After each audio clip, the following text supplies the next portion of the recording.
11 départements donc en vigilance orange. Ce soir, la France se prépare à cette nouvelle tempête. Cette fois-ci, elle s'appelle Domingos. Alors que le pays se remet tout doucement du passage de Ciarán qui a fait au moins 2 morts, 47 blessés, toitures envolées, inondations, arbres arrachés, 325 000 foyers toujours privés d'électricité hier soir, principalement en Bretagne et en Normandie. Bonjour Geoffrey Branger. Bonjour Alban, bonjour à tous. Alors Geoffrey, concrètement, pour les auditeurs qui nous écoutent ce matin et qui ont été impactés par la tempête Ciarán, qu'est-ce qu'il faut faire ? Eh bien, dans un premier temps, il faut savoir de quels dégâts on parle. Pascal habite le Finistère. J'ai vu un bout de toiture de à peu près 4 mètres de long voler dans les airs. C'était assez impressionnant.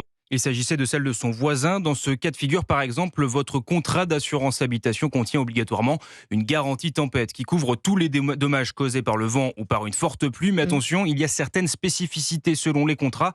Stéphanie Durafour, porte-parole d'Assurland. Tout ce qui concerne le jardin, la piscine, la véranda, les clôtures, abris de jardin, le mobilier sont souvent des options. Si vous n'avez pas souscrit des options et que votre mobilier de jardin a été endommagé, eh bien là, vous ne pourrez pas être indemnisé. Alors, au-delà des habitations, il y a aussi beaucoup de véhicules qui ont été abîmés.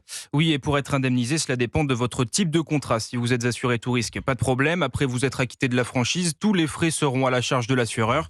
Si vous êtes au tiers, par contre, ce sera à vous de payer les réparations. Alors, très bien. Une fois que tous les dégâts sont identifiés, maison, voiture, c'est quoi la marche à suivre ? Eh bien, exceptionnellement pour la tempête Ciarán, les assureurs ont étendu la période de déclaration de sinistre de 5 à 30 jours jusqu'au 1er décembre donc.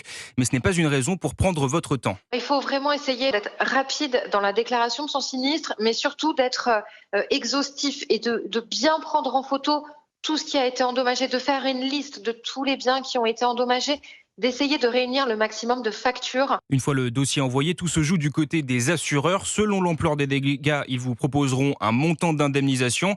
Il faudra ensuite compter 10 à 30 jours pour recevoir le règlement sur votre compte. Merci beaucoup Geoffrey Branger.